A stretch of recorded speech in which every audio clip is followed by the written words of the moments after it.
control our anger. We're going to control our when we lose our cool, because it's with love and with grace we're going to communicate. It's tough sometimes to communicate with little kids who ask 100 questions. It's tough sometimes to communicate with teenagers that don't seem to be listening to you. We'll talk about more of those here in a minute as well. But that is an essential part. Look at number 3. Healthy families have no favorites or black sheep.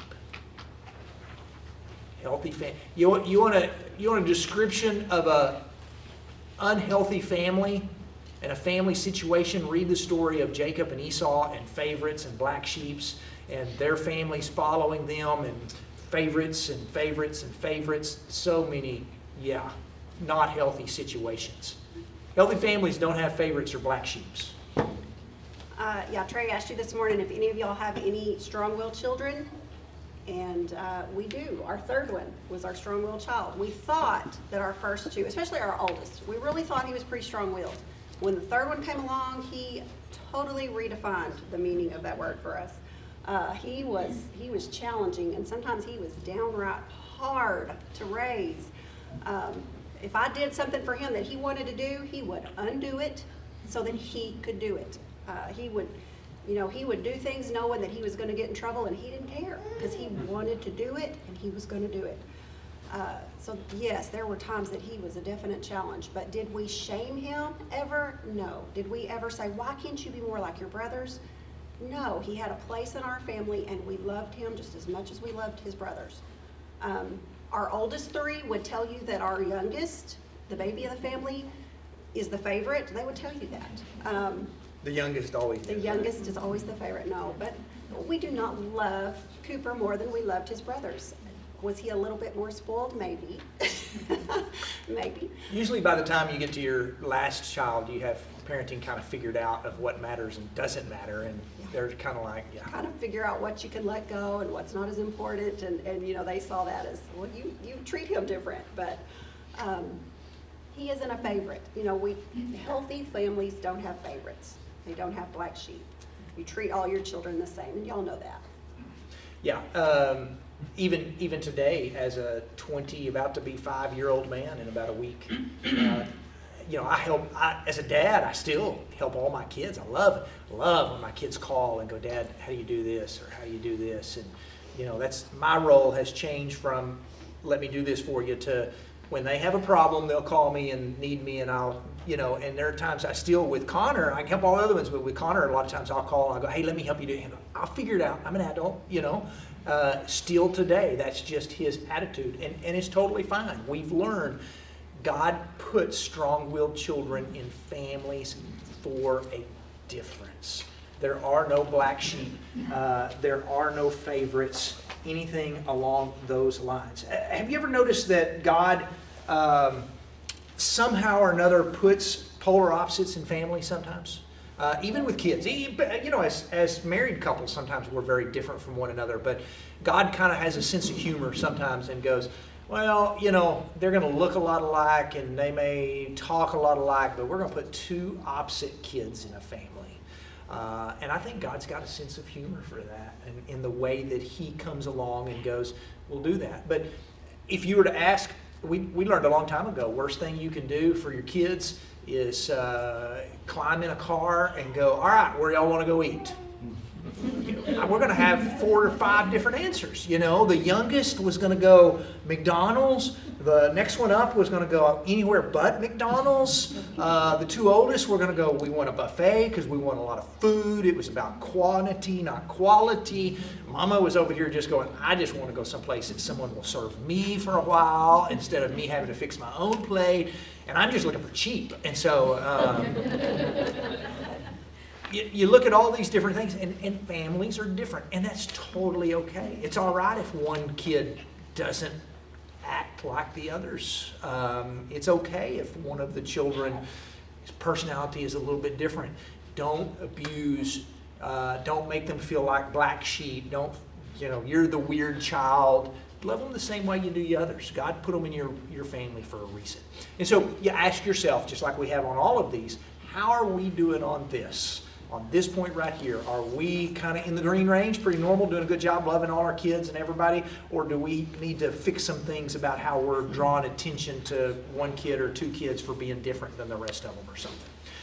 Number 4, don't abuse or shame. Don't abuse or shame. Now this is easy, but we throw this out here. There is, as we'll talk in the last session today, there is a huge difference between discipline and abuse. All right, we'll talk a little bit about disciplining children and different ways to do that. But there is a huge difference. It's not a thin line. It is a clear line in the difference between disciplining a child and abusing a child. And we don't want to be any type of people who abuse or even shame. Meaning we want to be cautious that we don't play the guilt trip on our kids or that we don't constantly shame our kids. That's not, we want to motivate with love. Aren't you glad that God doesn't encourage us or doesn't motivate us with abuse or shame? You know, got all these verses that talk about God so loved the world. We got all these verses that while we were yet sinners, Christ died for us, how much God's love is. And we don't have all these verses that talk about what a horrible, horrible person you are. And so, man, God sets a really good example on how to do parenting.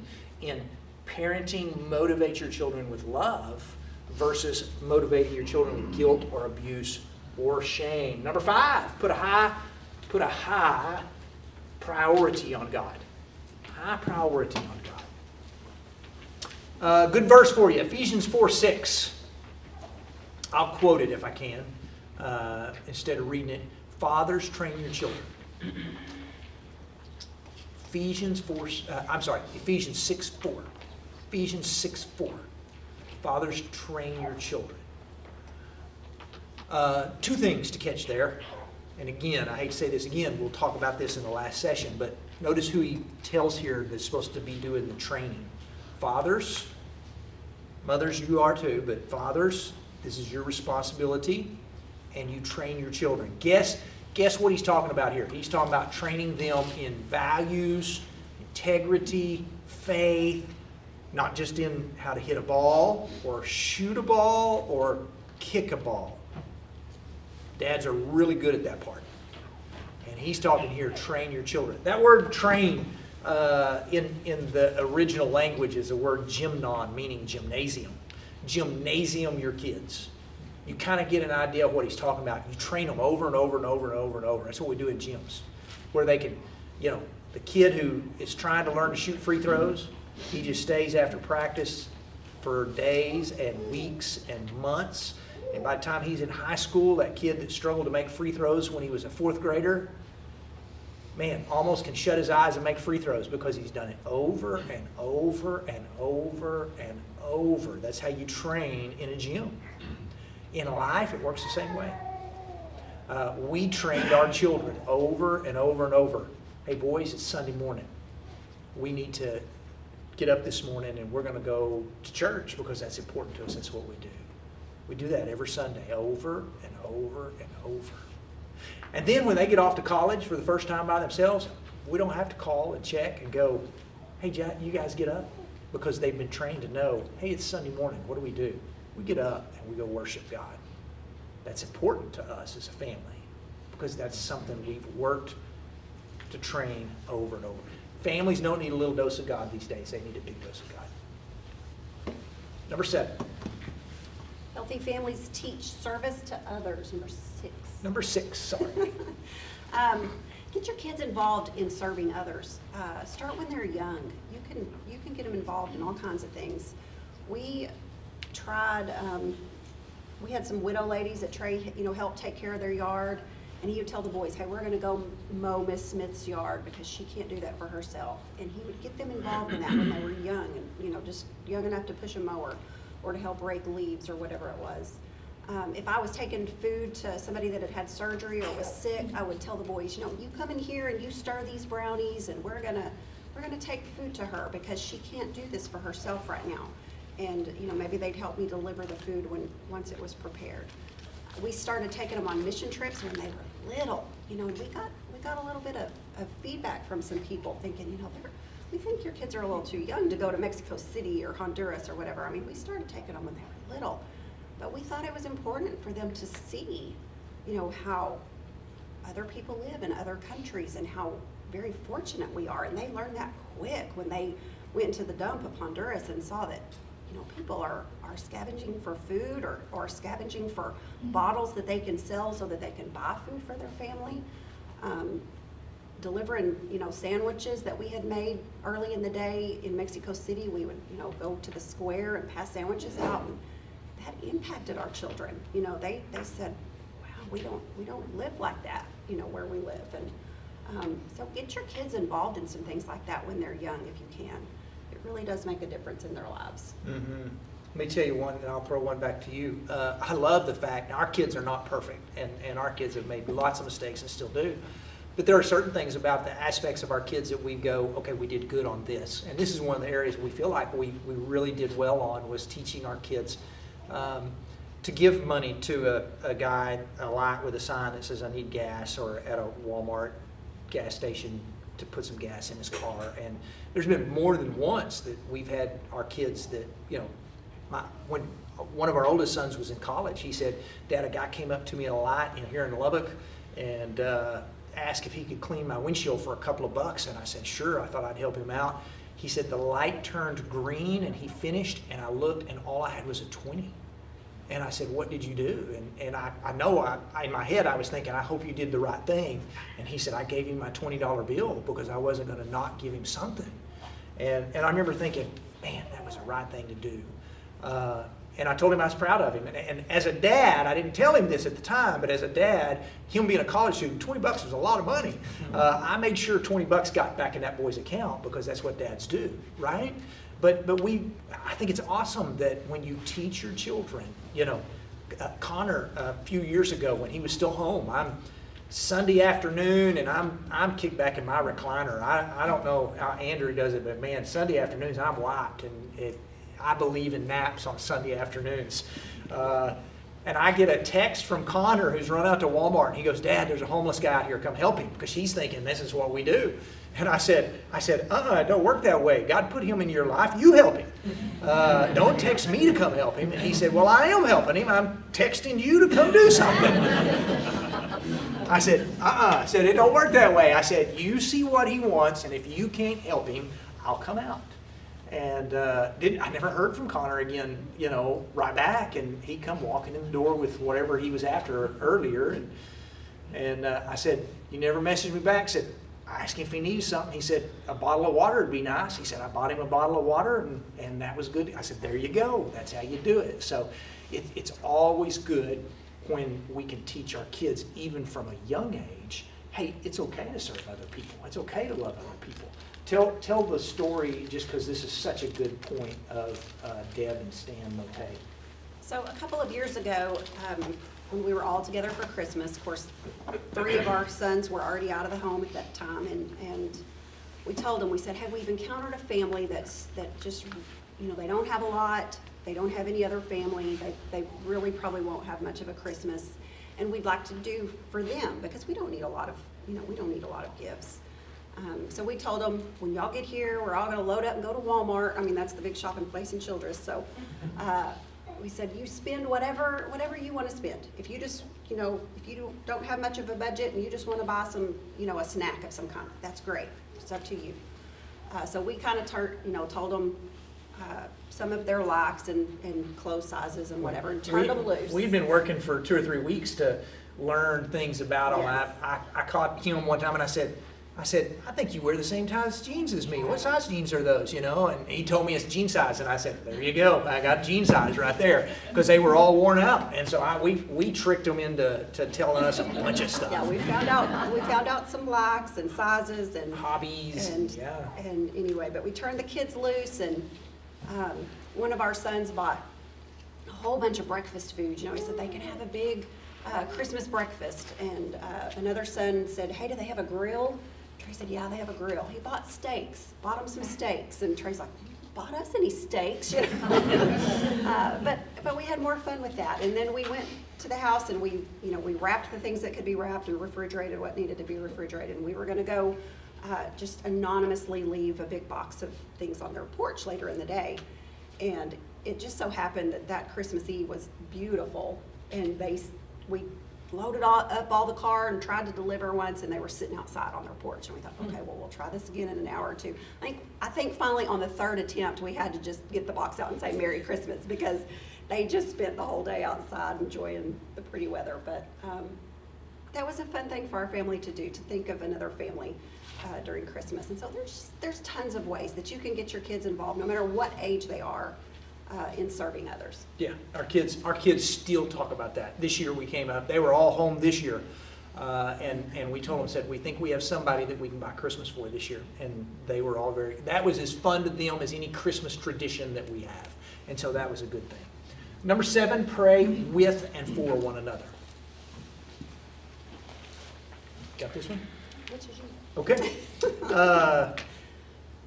We talked a little earlier about praying for your kids, letting your kids know you prayed for them. If your kids are young enough, and some of our favorite memories are bedtime prayers. When you take turns praying with your kids laying on their bed before they go to sleep, you learn about things on their heart that you didn't know that they were concerned with. That's such an important thing. Praying with your kids and family and spending time praying, and that was one of our big things that was important to us. We pray. We still like to pray when we go out to eat as a family. That's just us. We live in an area that's no big deal, and so our family stops before, whether at home, we don't do it for show, whether we're at home or we're all out eating together as a family, we stop and have a prayer together, because we want our kids to know that's an important part of being thankful and being blessed. But healthy families pray with and for one another. One of the places a lot of healthy families pray is at a dinner table. And dinner tables are very, very important. This is supposed to be part of the last session. I'll throw this in here for a second. But one of the things that I think it has been a detrimental to families in the last few years is families have left the dinner table and have moved to the living room to eat in front of the television set. And if we could get back to eating together as families, you probably grew up in a home, maybe on Sundays at noon, y'all all sat down and ate together, or some other time, and we tried hard. We eat supper together every night. We'd sit around the table. How was your day? What was going on? Whatever it was. And the dinner table was such an important place. We prayed together as a family before we ate. If you'll remember, 2 of the most popular shows on TV in the past 10 years have been family shows, Duck Dynasty and Fixer Upper with Chip and Joanna Gaines. Both of those shows, one of the things that I think people really were drawn to was, one, Duck Dynasty ended every show around the dinner table eating together with family and praying. And then on Fixer Upper, they were always going, we need to build this family a table so that they can eat together as a family. And I think we've got to get back to that, and maybe out of the living room, in front of the television, and not entertained so much with what's going on that, and more entertained with what's going on with each other in our lives. And that all goes back to find time to pray with and for one another. Play together. Play together. I think we're better at this than what we used to be. Healthy families play together. I'm sure they pray together too, but healthy families play together. It is important as a family that y'all have some fun doing things together. Vacations, backyard pickup, football, basketball, baseball games. Playing together builds the best memories. As a minister that's done, oh my goodness, hundreds of funerals, I'm always amazed when I sit down with a family and go, all right, let's talk about your loved one here and some memories that you have. Every one of them at some point turns to, this vacation or that vacation, or our family played this and we played that. So many stories were involved around family get-togethers that involve playing together. It's important that you play together. Whether you do it as a family or dad and the kids or mom and the kids, playing is fun to those kids. Building Legos in the floor, video games, as crazy as that sounds. The kids start getting a little bit older, and I promise you, you're going to lose some similar interests to where all of a sudden they're a whole lot more into friends and phones and video games and a whole lot less into things that you used to like. And you automatically just want to appeal to them or want them to come back over to you. You have to learn to play a video game. I remember telling one of my kiddos, Super Mario. I told him, I said, in the 90s, I was Super Mario King. He said, oh, I've heard of that. That's the one where you just have 2 buttons, right? And I said, yes. And I said, I was really good with those 2 buttons. And he came in one day and he goes, I think we can download that game. Would you play? And I said, yes. And we looked it up and he said, yeah. He said, it's $12. And I said, will you play with me? And he said, yeah. I said, I'll download it for $12. We spent more time playing. 2 things. 1, we spent tons of time playing and having fun. And 2, I wasn't nearly as good as I thought I was. I learned that. And kids are better at video games than I can even imagine, because here I was, the guy that's played it, going, here, get me past this level, But we laughed and played and have so much fun together. Play is fun. And that kid will still tell you that some of his favorite moments was when we were playing Super Mario together. And I thought I knew what I was doing. Let me throw this in there. Yeah, go ahead. Some of the moms of boys. As a mom of 4 boys, I had to start playing fantasy football and fantasy baseball so that I could keep up with the interests of my teenage sons and be able to have conversations with them. So you'll do things that maybe you really didn't think you had an interest in, but in order to keep those interests with your children, it's important to play. Yeah, it is. Number 9, model values and integrity. Studies have shown that kids learn their core values by the time they're about age 5. Now, of course, you're going to keep teaching them, and they're going to keep learning and growing all throughout their time in your home. But their core values, that's why we start teaching them to say please and thank you when they're just barely old enough to talk. We start teaching them respect by teaching them to say yes, ma'am, and no, sir. They're listening to how you speak about their teachers and police officers and our government officials. They're listening to that, and they're learning that respect from you and how you talk about those things in the home. We need to teach our kids moral values. We need to teach them what the Bible says about things, which is so very different than what the world teaches about a lot of things these days. We need to teach our kids integrity, that we're going to do what's right even when nobody knows that we have. I can remember a time when my oldest was 3, the second one was a year old, and I usually don't like to take them to the grocery store. I tried to wait until Trey was home so that I didn't have to load up car seats and do the whole. It was a chore. It was a huge chore to take them anywhere. But I had gone to the store, and we'd gotten home, and I was unloading groceries, and I noticed the oldest had pulled a piece of gum out of his pocket. And I said, "Where did you get that gum?" He said, "I got it at the grocery store." And he had just taken, this little maybe 5-cent piece of gum. But I thought, oh, okay. I can either just try to explain to him we don't do that, whatever. But I said, you know what? We don't take gum without paying for it. We didn't pay for that gum. So I loaded them both back up in those car seats and drove across town, and we went back inside, and I'd given him the nickel to pay for it. We had to, run it through the scanner. And I thought, that was a pain. That was really not on my agenda. But it taught him, hopefully, it taught him a lesson that we don't take things that we don't pay for. And, sometimes we've got to do those hard things to teach our kids that integrity matters. Yeah, that's a good point. Model values and integrity. Hopefully that's coming up where you're in your family. That's a solid point. Seek help when you need it. That's number 10, seek help when you need it. And this is one I think that a lot of families could use to improve on. Meaning, when you come across something you don't know how to fix, a lot of times you just kind of sit on it thinking maybe it'll go away. But sometimes the best thing you can do is ask someone who has been there. Find a mentor, find a couple that have raised some kids already that you can go, how did you handle this? Lee and I have a couple that we kind of call our mentors. They raised 4 boys too, and they're 20, 25 years ahead of us in life. And so there have been plenty of times where I would call and go, okay, I'm sending my first one off to college. What did you do? How did you do this?